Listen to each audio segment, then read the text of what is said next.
Ladies and gentlemen, my name is Corey Oliver. I'm the Deputy Superintendent of Schools for Somerset Academies of Texas, as well as the proud principal of Somerset Academy Collegiate and the SLAM programs here on 4802 Vance Jefferson Road. We have a great Principals podcast coming your way today. I am sitting here with my good friend now, Ryan Hoyle. We have talked about nothing but recording gear and music for the last 4 hours. And I just had to bring him in and have a little podcast with him and talk to him about some of the things we've got going on out here at SLAM. For those of you that don't know, Ryan played in the band Collective Soul. He also toured the world with Bad Company. So I know this is a rock and roll town, and I have rock and roll fans here in San Antonio. So they will definitely know who you are, Ryan, well. He spent a lot of time in Nashville as a working recording artist and did some TV and film work as well as the show Stranger Things. So I know our children will love to hear that because that's their favorite show of all time. And it's really cool to have you here with us at SLAM in Somerset and having this conversation today. So I want to thank you for coming in. Thank you for having me. This is a treat. What a surprise. What a surprise. You didn't know you were going to do this today. I had no idea. Well, how did this come about? How did we end up meeting each other? Well, I would say lately, in the last 2.5 years, I moved back to Texas, to San Marcos. I have a beautiful recording studio there on a ranch. And I have started not only just continuing to do what I do as live drum tracks, which is my business name for what I do recording-wise, which is now 23 years old. Started that in 2001. They said that I think most people would say I was the first drummer-owned remote recording service online. Oh, wow. So I've been doing that for a long time. Now, do you also build your own drum libraries and drum catalogs to build sounds and stuff? You know, like, what's the big one that everybody uses? Like Slate, Slate Trigger and Contact and things like that. Well, that's an interesting thing. I do build my own drum samples, but I don't normally market them because what I do is custom, generally made to order. I accentuate the live drum tracks part, which is the human performance part. And I know you can use samples to augment human performance, but I generally kind of keep those to myself. But it's something that we could do for sure. I just think that the market is flooded with these types of things. And so I really want to keep humans engaged in making music. And that's what the mission of live drum tracks is to allow people to get an inclusive experience without having to hire all of these separate pieces. It's all inclusive product. So awesome. Well, that's really cool. Yeah. So you being a drummer, you reached out on LinkedIn, right? Or Indeed? Indeed, yeah. Indeed, of all things. Right. Indeed. And how did you decide you wanted to talk to somebody in the public school sector? Because lately, being in San Marcos, I started having opportunities to teach at TSU. Been doing master classes in their sound technology recording department. Wow, that's cool. I taught all throughout my career, including in Dallas-Fort Worth area. I had about 50 students at one time.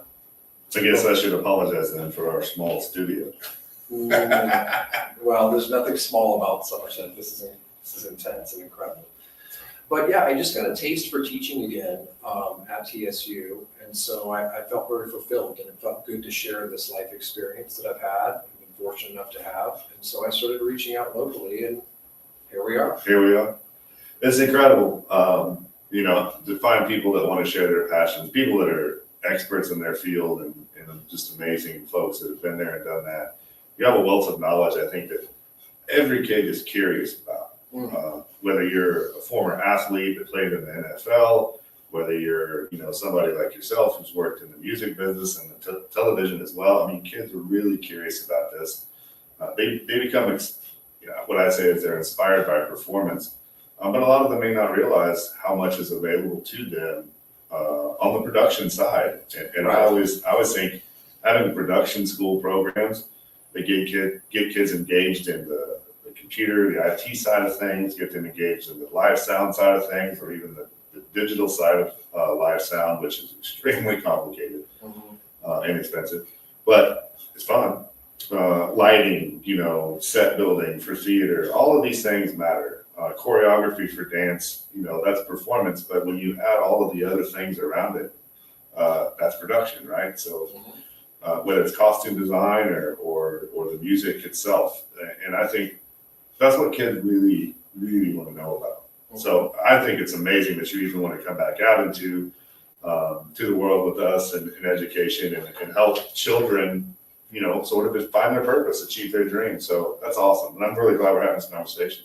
Thank you, likewise. But I think that's the world we live in right now, is that people are able to record in their homes, people are able to broadcast from their homes, to do podcasts, things like that. And, it's an amazing opportunity to share information with one another and to empower kids to be able to do this and have the knowledge to put this together for themselves, I think is essential in today's day and age. Yeah, I agree.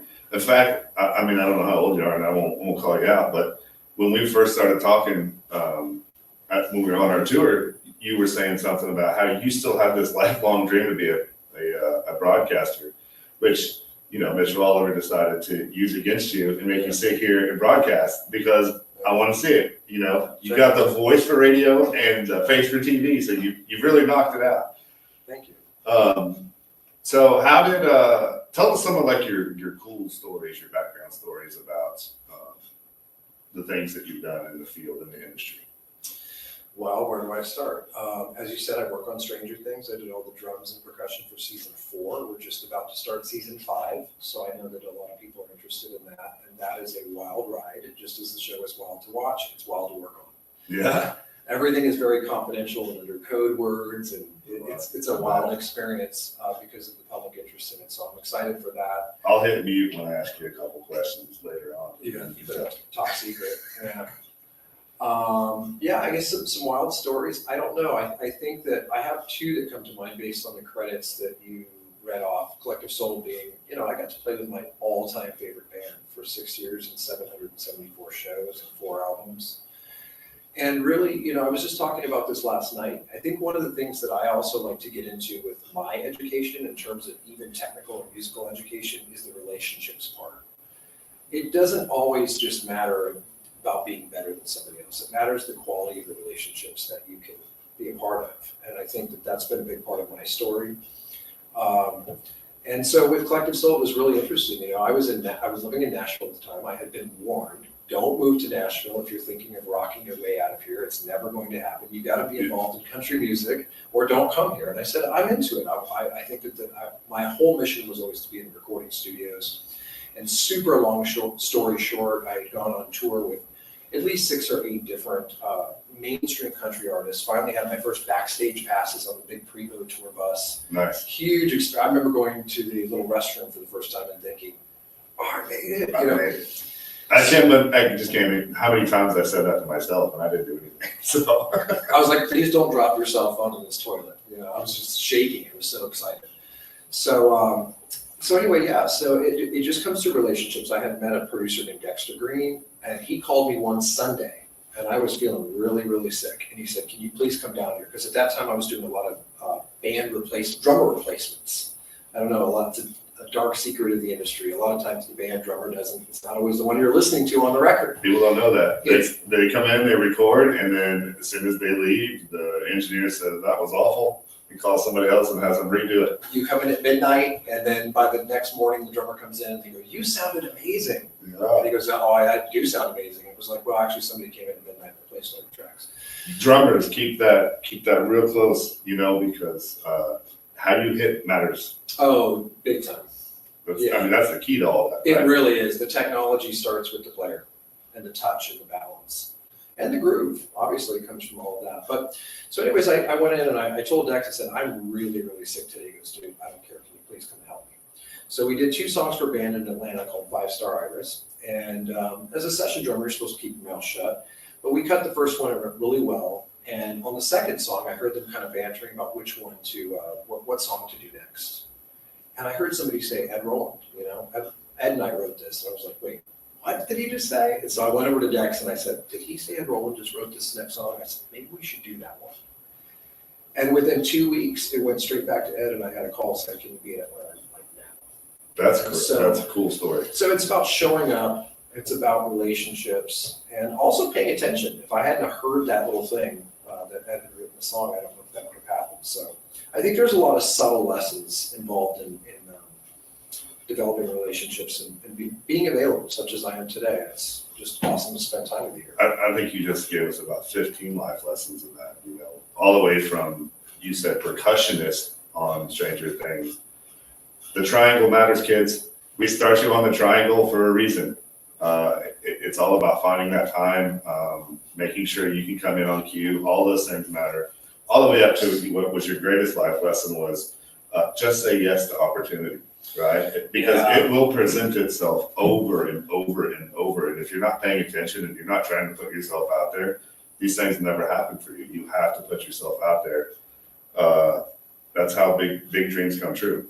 And similarly, my super brief version of the Bad Company or Paul Rogers story, I just told this last night, it was fascinating. I had this notion that, sometimes in academia, we stress, performance, and obviously that's a big deal.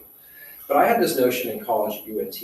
I thought, if I were Buddy Rich, who at the time everybody would say is the best drummer in the world or whatever, but nobody ever knew about me, would I actually be the best drummer in the world?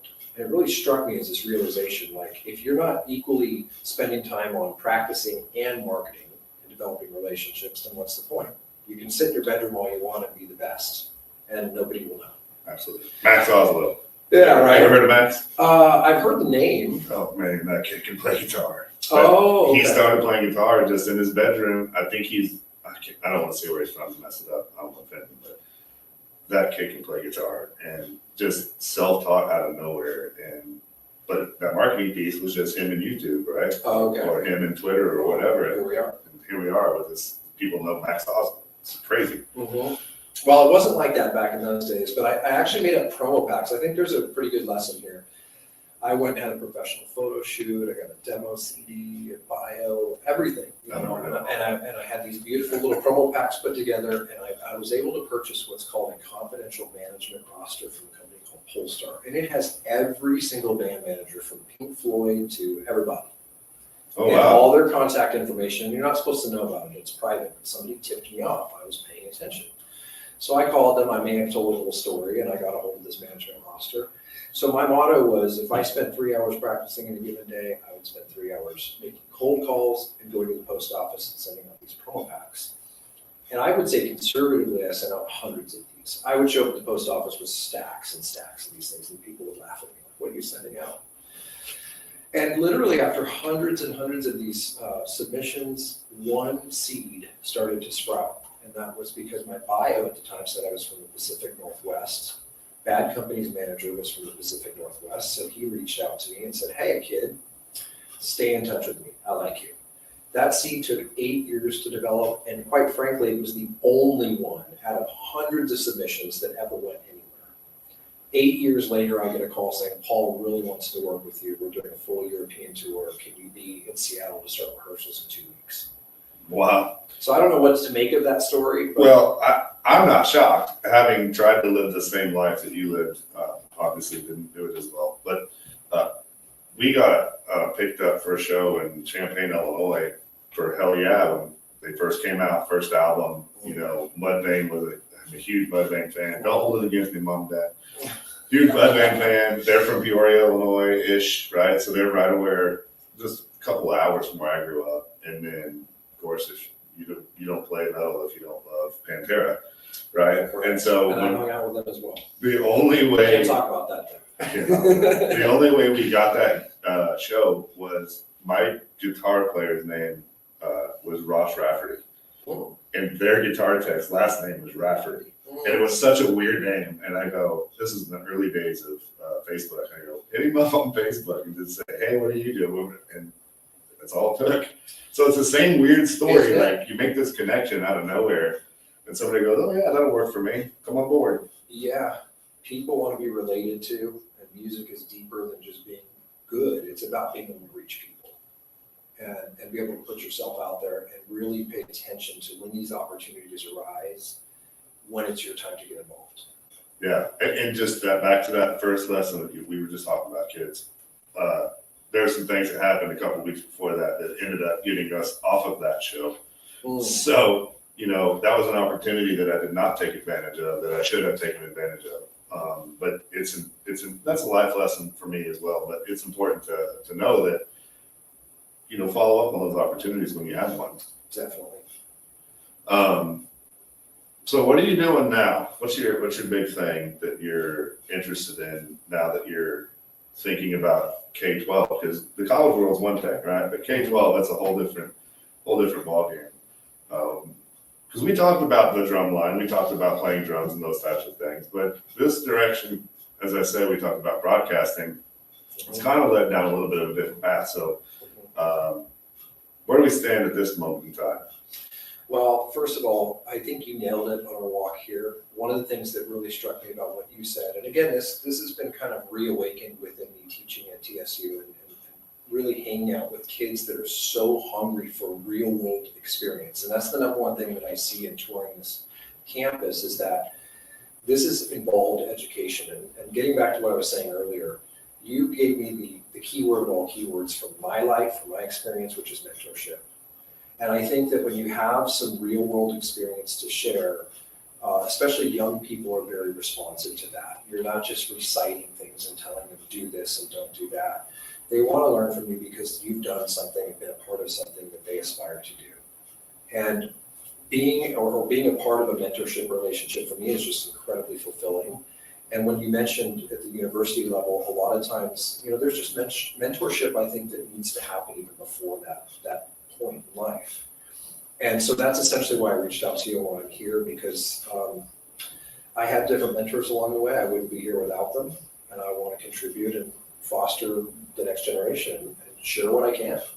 And I could say that, ditto, right? Like there's been a few people in this world that for whatever reason came into my life that made me who I am today. Right. And it is our duty to pass that on. I always feel wholeheartedly that's what we're supposed to be here for. So now we're supposed to be done talking to each other, I don't know, like 9:30. It's 11:30, 11:45. We're still doing this podcast. And I don't want to take advantage of all your time and all that. It's a treat. It's really a treat. For those of you that are still not aware, down in South Florida at the first Slam school, Slam Miami, they have an amazing program where they went and they found a very famous local broadcaster that worked in my industry down there, got him to come on board, and they have a full-on radio studio, and it's incredible. It's multiple rooms, audio, video, everything's there. The cameras will follow the kids around the room. There's microphones at every corner of it so that anyone in the class can have a conversation. So the way it works is they have a table up front like the one we're sitting at, and then maybe 4 or 5, 6 kids are at the main podium with the teacher / broadcaster having a conversation, and everybody else is working behind the scenes. And then next week maybe they flip and it's 6 new kids at the desk and everybody else is working behind the scenes. It is one of the most incredible programs that I've ever seen in a public school ever. Going back to what you said about having not just inspiring kids to follow their passion, right, but then giving them a pathway to execute. And that's what I think Slam really does a fabulous job with. And I was telling you the story about Eric Spoelstra. He was the coach for the Miami Heat. LeBron was there. Big deal, right? Well, he started because he went to the football games, like my girl Hannah that goes out there and films every day. She shows up to every event and she films and she takes photos, right? Imagine now Hannah 10 years from now being the winningest coach in WNBA history or even NBA history, right? That could happen if you just take the one passion that you have and you give kids a pathway to take it to another level and another level and another level. Slam is also, that affiliate of Pitbull, and I know he wholeheartedly believes in kids. I had the pleasure of being at Slam Las Vegas last week, and Pitbull's doing a residency out there in Las Vegas at the Fountain Blue Hotel that they just finished. Just heard about that. My friend just stayed there. Yeah, it was cool. We stayed there too. Mm-hmm. But he did a show, and every single show, maybe if you've never seen Pitt, you don't know this, but every single show that he does, he talks about Slam. He talks about that one teacher that changed his life. Well, there you go. But with Slam, we can do that for our kids here, and we want to be a part of that. And so we started kicking around this idea. You said you've never called a football game. Hey, guess what we're going to do this spring, Ryan? You're going to come out here and you're going to call a football game with me. Oh, that would be spectacular. Now, I do call them privately, but On the couch. yeah, on the couch. Yes. I've never called a football game until last year, and then I kind of fell into it on accident. But it's a good time. And then during that conversation, what we were having about you doing the spring game, it just kind of popped into my head. Man, how cool would it be if we could get you on board out here helping us out a little bit and maybe get us to a level where we have a full broadcasting studio that we run not 24 hours a day, but, all day with the kids at school. They're getting into this stuff. And like I said, you've got the voice for radio and the face for TV. So, I think we can do big things together. Love it. Yeah, and just, continuing on your thoughts, one of the things that's just mind-blowing for the first time that I'm visiting this campus is just the level of involvement and the level of real-world experience that you're giving via education. And I've just never seen anything like it. And I love your vision for wanting to continue to grow it and continue to have, experts in the field come in and be a part of this program. I've just never seen anything like it. And just, so that I get this out there, one thing that I'm feeling because of that is when you walk these halls, when you walk this campus, you get this feeling that everybody really wants to be here. And this is not the kind of school where people are trying to get out of class. They're trying to get into class. And it's really unique and beautiful. Well, thank you. Kudos to you, whatever you're doing. It's just, I've never seen anything like it. It's not me. It starts with our custodians and it works all the way up through every one of our teachers and our paraprofessionals and our sped support. And I think pretty much everyone on this campus has those kids that they feel like they are their mentor and they are advocating for them. And that's awesome. It's incredible. It's been a big change too. The last few years we have really changed the game over here at Somerset Academy Collegiate and even Somerset Academies in Texas across the board. So if you're looking to enroll, check us out. We are here again, 4802 Vance Jackson Road. Any last thoughts? No, I think we did it. Well, re-enrollment's going on right now. We're already at 45% on our campus. We want to get to 65% by Monday. So if you have not done your re-enrollment, please make sure you do that. Thank you, Ryan, for stopping by. Thank you. And I hope we can develop an amazing relationship together. This has been a fabulous conversation, and you've already inspired me. So I'll take that with me and try to go inspire more kids today. Thank you. Have a great day, everybody. Bye-bye.